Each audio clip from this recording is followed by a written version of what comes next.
Greetings, and welcome to the Transcat, Inc. third quarter fiscal year 2020 financial results. At this time, all participants are in a listen-only mode. A question-and-answer session will follow the formal presentation. If anyone should require operator assistance during the conference, please press star zero on your telephone keypad. Please note this conference is being recorded. I will now turn the conference over to your host, Craig Mahalik, Investor Relations. Craig, you may begin. Yeah, thank you, and good morning, everyone. Certainly appreciate your time today and your interest in Transcat.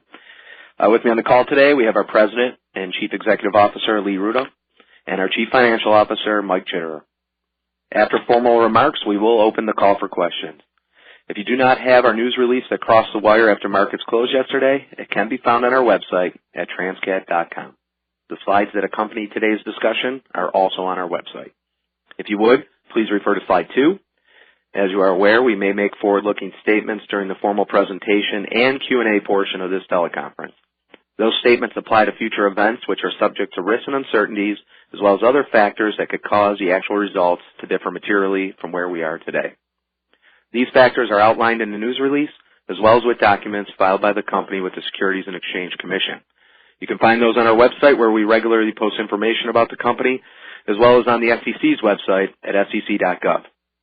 We undertake no obligation to publicly update or correct any of the forward-looking statements contained in this call, whether a result of new information, future events, or otherwise, except as required by law. Please review our forward-looking statements in conjunction with these precautionary factors.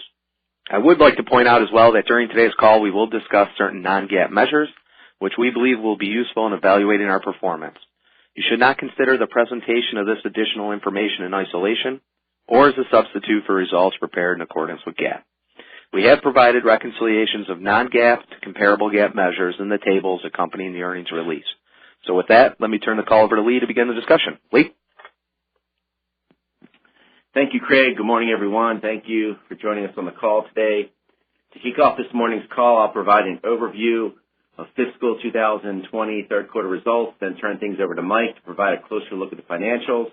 I'll return to wrap things up with an outlook for the fiscal year and beyond before we open up the line for questions.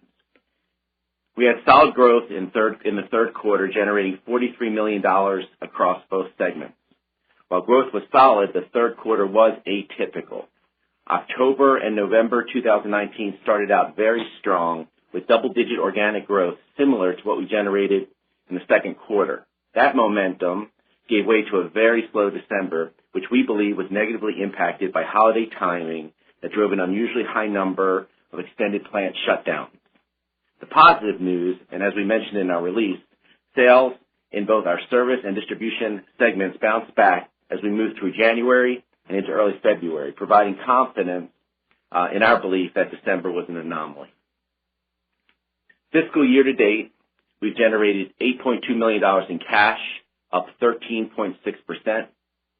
With active organic and acquisition pipelines, the strong cash generation is expected to continue to fund growth and growth opportunities. Turning specifically to our service segment, in the third quarter, where industrial demand was reported to have weakened and we experienced a drag from the holiday schedule, our service business continued to grow at a rate of 7.8%. The growth demonstrates the effectiveness of and focus on the highly regulated life science and aerospace and defense markets. The third quarter represents our 43rd consecutive quarter of growth. That's almost 11 straight years. While the service business grew 7.8% in the third quarter, the month of December actually declined year over year, and the lower-than-expected revenue was unable to fully offset the largely fixed costs related to the service business. In fact, this is particularly true this past December, as we strategically built additional capacity into our operation throughout the year. Still, service margins improved 10 basis points, which we see as a very good sign under the circumstances. There are two primary drivers of the increase in service gross margins. The first driver is a tangible improvement in many of our service processes as we continue to drive operational excellence throughout our lab network. While there's much work to be done, we're pleased with the noticeable progress. The second driver is the net increase of 37 technicians, which represents a 12% increase over the prior fiscal year period. Our technicians today are more seasoned than this time last year, and we believe we're well positioned to handle double-digit growth. Technology continues to play an important role across many fronts. An important technology component is the development of faster and more effective acquisition integration tools. Some tools have been created, others are still in the works. The calibration industry remains fragmented and continues to provide a real opportunity for Transcat to expand geographically and leverage additional capabilities and synergies. Improved data analytics is another technology component. Timely and predictive data is key to continuous process improvement and a competitive advantage in the market. And of course, driving automation into our calibration process remains high on our list. The acquisition of Infinite Integral Solutions in the second quarter of fiscal 2020 continues to position Transcat nicely for the future. IIS specializes in calibration automation software. At present, we're making our way through the programming stage for our initial implementation, which we anticipate a launch in the next 3 to 4 months. Moving to distribution, revenue increased 3.5% in the quarter. Our higher margin instrument rental business also increased 3.5% to $1.2 million in the quarter. This represents a lower growth rate than what we've seen recently, so we saw less favorable impact on distribution margins.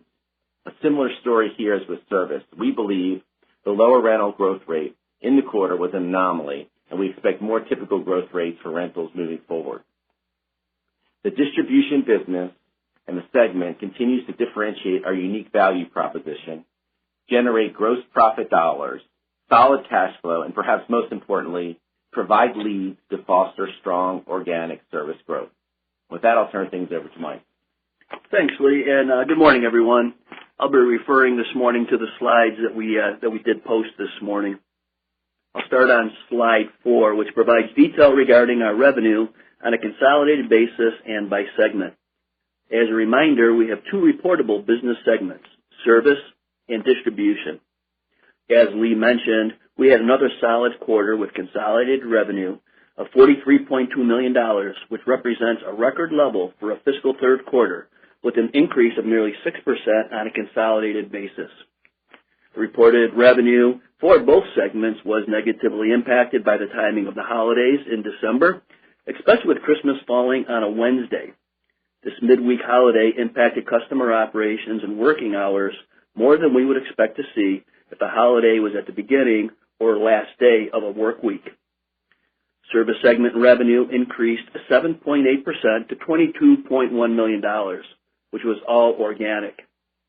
This increase in service revenue reflects new business from the highly regulated life science sector and includes new and ramping up multi-year client-based lab contracts, growth in the FAA-regulated aerospace and defense sector, and in general industrial manufacturing. Distribution sales were up 3.5% to $21.1 million. This growth rate was generally in line with our overall revenue growth expectations for distribution. Service segment gross margin improved 10 basis points over the prior year third quarter, as Lee mentioned, but that progress we have been making over the course of the fiscal year was muted by December, as our service costs, especially our technician workforce, which we have been growing to meet the double-digit growth we have been experiencing, was underabsorbed as essentially a fixed cost. However, as Lee described, hiring, retaining, and training our technicians has been and will continue to be a major focus for us. The distribution gross margin was impacted by the 3.4% growth in our higher margin rental business. The growth in rentals is less than what we have seen in recent quarters, although we do expect a stronger growth rate in the fourth quarter of fiscal year 2020. Rental revenue was $1.2 million in the quarter. Slide 5 shows the drop through to the operating income and operating margin lines. We are encouraged with the start of our fiscal fourth quarter, and when combined with our focus on service productivity metrics, we expect to see improvements in our various profit margins going forward. Slide 6 shows our bottom line results. Despite the softness in a quarter, we are still generating earnings at a record pace, as depicted on a trailing 12-month basis. Our effective income tax rate was 22.1% in the third quarter and continued to be aided by the increased discrete income tax benefits related to share-based awards due to stock option exercise activity. As a result, we have adjusted our full fiscal year 2020 income tax rate expectations down slightly to range between 17 and 18%. Looking at slide 7, we show adjusted EBITDA and adjusted EBITDA margin. Among other measures, we use adjusted EBITDA, which is a non-GAAP measure, to gauge the performance of our segments because we believe it is a good measure of operating performance and is used by investors and others to compare and evaluate performance of core operations from period to period. I encourage you to look at the provided reconciliation of adjusted EBITDA to the closest GAAP measures, which for us are operating income and net income. As one would expect, the fiscal 2020 third quarter segment and consolidated adjusted EBITDA results reflect our early commentary around December's impact on revenues and margins. Slide 8 provides some detail regarding our balance sheet and cash flow. Year-to-date, net cash provided by operations increased $1 million, or nearly 14%, to $8.2 million, and was used for funding capital investments, acquisition-related payments, paying down debt, and covering tax withholding obligations for netting of share awards, which are shown as a repurchase of common shares. Over the trailing 12 months, we have generated $13.6 million in cash from operations. At quarter end, we had total debt of $19.7 million, with $23.4 million available under our revolving credit facility. Our debt level is down $1.3 million since the end of fiscal year 2019. Our leverage ratio at quarter end also declined to 1.07 and is calculated under the credit facility as the total debt on the balance sheet at a period end divided by the trailing 12 months adjusted EBITDA, including giving credit for any acquired EBITDA. Other companies may calculate such a metric differently. Year-to-date capital expenditures were $5 million and primarily focused on technology infrastructure, funding organic growth opportunities, and for the purchase of additional rental pool assets. As noted in the press release and on slide 9, we have lowered our CapEx spend expectation for fiscal 2020 to a range of $6.8 to $7.1 million from the previously provided range of $7.8 to $8.2 million. This change is largely due to the timing of certain projects and not having to spend as much on service lab replacement assets as first estimated. We continue to believe we have sufficient liquidity for any investment opportunities that meet our strategic criteria. And lastly, we expect to timely file our Form 10-Q after market closing today. With that, I'll turn it back to you, Lee. Okay, thank you, Mike. As many of you know, the fourth quarter historically is the most impactful quarter for Transcat. We got off to a good start in January and early February, and we expect to have record revenue and profits for fiscal 2020 year. We believe the increased service capacity we created throughout the year is a differentiator and provides a competitive edge moving forward. With an increase in capacity, we are well positioned to support double-digit service growth. Our new business and acquisition pipelines are healthy and active. We expect operational excellence and technology initiatives to continue to drive improvements in productivity. Improvements in productivity are expected to benefit growth and operating margins this fiscal year and into the future. Our confidence in our strategic plan and overall direction is high, and we have strong momentum and high expectations heading into fiscal 2021.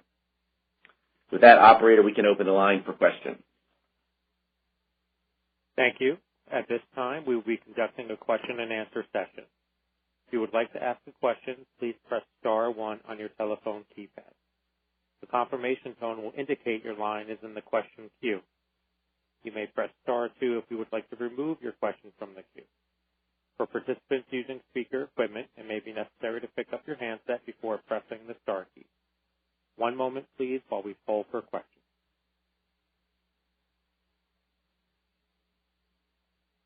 Our first set of questions come from the line of Jerry Sweeney of Roth Capital. Please proceed with your question. Good morning, Lee and Mike. Thanks for taking my call. Hey, Jerry. Good morning. So one question, maybe two parts to start off with. I want to see, is the bounce back in revenue that we're seeing in January and early February sort of on par with the growth that you were seeing in October and November?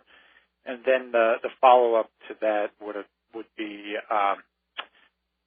the slowdown in December. Was there any chance that just since companies being a little bit more proactive earlier in the quarter and just prepping for a longer seasonal or a holiday shutdown? So, this is Lee, Jerry. It's difficult to tell. I mean, we had a really super strong October. We had a strong second quarter, and we saw that continue right into October. Yeah. One of our best months ever. November held its own, was pretty strong as well. So one couldn't, I don't know, and the data doesn't clearly show that there was pull forward and people were getting ahead of things. There might have been some of that. It wouldn't surprise me, but I have not looked at definitive data around that point. So I would just conclude that Mike and I and the team talk about this all the time. You take an average, you do the math on the average impact of a day in terms of revenue for service, and you figure a midweek holiday somewhere along the line lost 2, 3, 4 days, and I don't think it's any more complicated than that. When we look at it's pretty much straightforward. It's not something we even spend a lot of time thinking about. We saw it coming. We knew it was going to be soft. It was a little softer than we thought, granted, a couple more days, but nothing that really surprises us. January got off to a really good start. And so when you look at January, I think it's performing right in line with expectations and a little bit better. We know what our Januaries look like. Throughout fourth quarter, what happens with our business, they tend to scale right up until March, and March is our best month of the year. And we were pleased with the way we started. So I'll leave it at that. And I think everything was in line with expectations, for the start of Q4. Okay. And then one more question. Again, a little bit newer, covering you guys, but back, I think, earlier last year, you added a bunch of capacity, and then in the press release, you talked about 37 techs on a year-over-year basis. Did you add any techs in the last 1 to 2 quarters? Because I know, I think selling calls were up a couple $100,000 quarter-over-quarter, and I do know it takes a couple quarters to get them going. So is this just one, did you add any in the last 1 or 2 quarters, and should I just anticipate sort of a gradual uptick every quarter in techs? I would look at it as more gradual. We add techs all the time. So if the question is, did we add techs in the third quarter? Yes, we did. We hire for a couple of reasons, right? If we land a new large account or a new client-based account, we'll hire employees, to service that new work. So there's new work that we gear up for. And then there's the planned hiring throughout the year that's more gradual and, kind of keeps pace with where we think sales are going and trying to get ahead of it. And that's a timing game.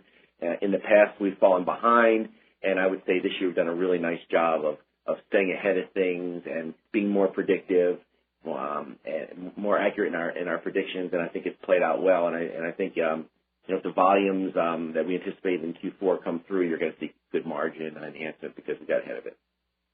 Got it. Perfect. That's what I need. Thank you very much. Thanks, Jerry.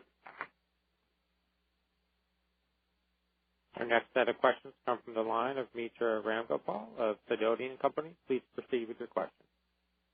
Yes, hi. Good morning. Thanks for taking the questions. First, just wanted to follow up on the last question as it relates to adding techs. If you could give us a sense as to the labor market and the ability to continue to add if necessary. So I would say it's been a positive encounter in the last 60, 90 days, Mitra. We've really done a nice job. So it starts with us increasing our recruiting staff here the year before and having that team be more experienced and effective. And for about the last 60 to 90 days, we've not had a difficult time finding the people we need to support our growth. I wouldn't have said that a couple quarters before that, but I think the process has turned for us, and we've done well. I think the other thing we've also seen, in addition to those improvements in the hiring and the onboarding, is the retention of those techs through the various training and development plans that are now in place, for that piece of the workforce. Turnover is expensive, so if we can hire the right people and then keep them, it helps our productivity going forward. Yeah, that's a really good point. So turnover is a byproduct of better training and better management. I think we've accomplished a lot in both fronts. Okay, and then on the question of training and productivity, typically how quickly would you say someone is up to where you'd like them to be on being hired? So if you're hiring someone that's new to the industry and is not a calibration technician, let's just put that aside for a moment. We'll get to that. But if you hire someone that has some calibration experience, the learning curve is dependent upon their ability to pick up our systems, and that usually takes about 30 to 60 to 90 days. So a good quarter for them to get productive, an experienced person productive with our processes and our methodology. By the second quarter and third quarter, they're up and running, and I'd say the process takes 2 to 3 quarters before they're doing what we expect and reaching the expected levels. If you're new to the industry and we're breaking in people on the lower end disciplines that don't require the experience level, it's a good 6 months before a technician starts, let's call it break even, meaning they're doing enough work to pay for themselves. It takes a good year for them to get profitable. And so Mitra, it changes varies depending on the level technician we bring in, but anywhere from a quarter to 3 or 4 quarters, and it sort of runs the range. No, that's great. Very helpful. Thanks. And then switching on the acquisition opportunities, I know you said, you have a pretty strong pipeline there, and I'm just wondering if there's any incremental color you might add in terms of just the environment and things like pricing, et cetera, if that has changed. Right. So from a multiple perspective, we're seeing things in line with our historic, trends in terms of acquiring. Maybe some of the deals we're looking at have a turn or two more. So instead of 4 to 6x, we might be looking in some cases at 7. We've looked at even 8. But all these deals are extremely accretive for us, and so we're going to keep an open mind in terms of multiples in that range. So generally the same, maybe a little bit of escalation there. I would characterize the pipeline, if I pick a word that I'm comfortable with, it would probably be active. So, it's a big part of our strategic plan to grow through acquisition in addition to our strong organic growth, and we have an active pipeline. Yeah, Mitra, kind of just following up on the valuation and the multiples that we're seeing. It's not like there is deals that we're losing to others. It's been pretty quiet. We've talked in the past that it really is Transcat is the only other third-party provider that's buying any companies. They've been pretty quiet in the U.S. over the last quarter. So it's not like we're seeing big multiples that we are losing in bidding contests. There's still a lot of good companies out there for very accretive prices. Okay, no, that's great. And then I know you talked about in terms of adding some new lab-based contracts, and I'm just wondering if those are like wins you're getting from competition, or is it a case where someone is now maybe might have been doing it in-house and is now outsourcing it for the first time? In most cases, our success with CBL's client-based labs, we now have over 21 or 22 of them, have been a result of in-house labs externalizing the work and outsourcing the work. And we have positioned ourselves over the last couple of years, Mitra, to be the ideal company to take on that opportunity. So we position ourselves to do a nice job with outsourcing, and we continue to do that. It's not to say others can't do it, but when we do run into competition for some of these larger deals, we've had a very, very high success rate and win rate. I see that continuing, and I think that we're still positioned to do really well in that space, and most of it tends to be outsourcing from what was, previously an in-house lab, for a manufacturer, particularly in life science and aerospace and defense. Okay, that's great. Thanks again for taking the question. Yeah, thanks, Mitra. Appreciate the questions.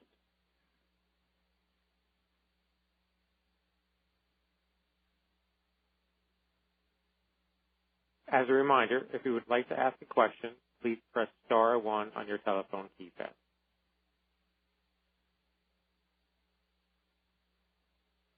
Our next set of questions come from the line of Chris Sakai of Singular Research. Please proceed with your question.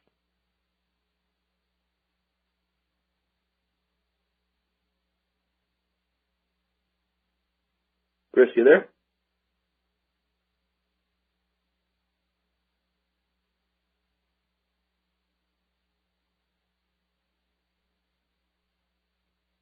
Chris, could you check if your phone is on mute, please?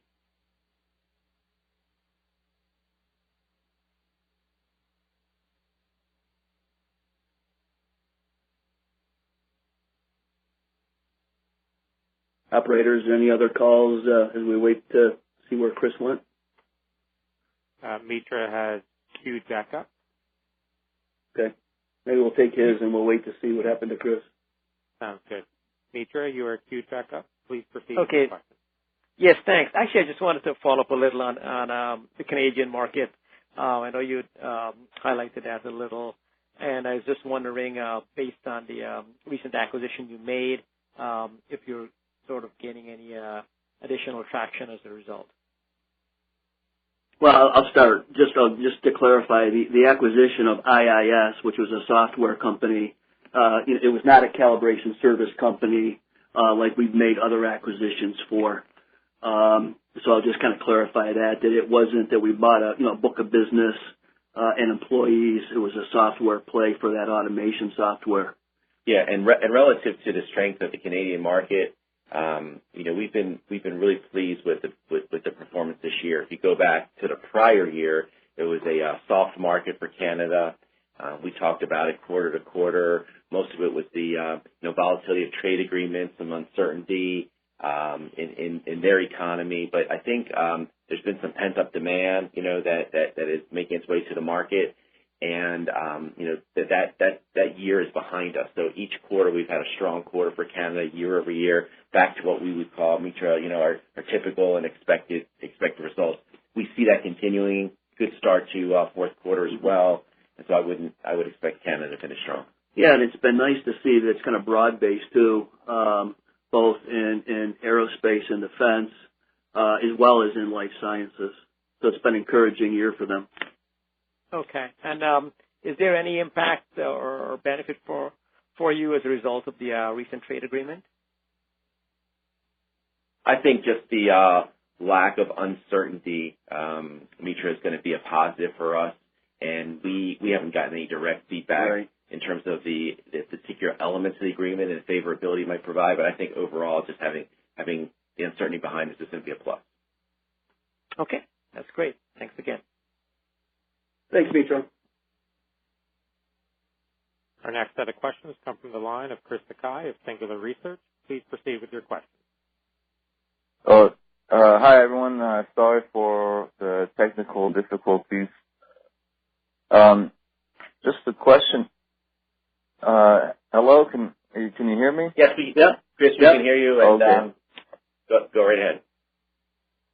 I think you maybe talked about this. I just wanted to know about how business in Canada was doing. Yeah, you must have been dialing in. We just we just answered that question, and in 10 seconds or less, business in Canada is doing very well. It's a recovery year for us. Each quarter's been better than the prior year's quarter. We think it's going to be a strong finish, and a lot of the uncertainty of the prior years behind us, and we're going forward more optimistically, and we expect good results. In a nutshell. Okay. Great. And then, how's the integration of IIS doing? It's doing pretty well. So IIS was a unique supplier and developer of automation software for the calibration process. We acquired them with the goal of taking a year or so and programming and developing onto their platform. We are doing that. In my presentation just a few minutes ago, I mentioned that I think somewhere in the first quarter, in the next 3 or 4 months, we're going to launch our first set of automation protocols around pressure calibrations, and that will be based on the IIS software. So that'll be our first time using it in the market, and I'm sure there'll be some learning curve, but we're looking forward to it. So we would expect to expand beyond pressure, once we get that down. Okay, great. Thanks. That's all the questions I had. Okay. Thanks, Chris. Appreciate it. We have reached the end of the question and answer session. I will now turn the call back over to management for any closing remarks. Okay, this is Lee, and thank you all for joining us on the call today. We appreciate your continued interest in Transcat, that's for sure. We'll be participating in the Roth Annual Conference in Dana Point, California on March 16th. We'll also be participating in the Sidoti Spring Conference in New York City on March 26th. So feel free to reach out to us at those events or really at any time. Otherwise, we'll look forward to talking to everybody again after the completion of our fourth quarter. Thanks again for participating on the call. Take care. This concludes today's conference. You may disconnect your lines at this time. Thank you for your participation.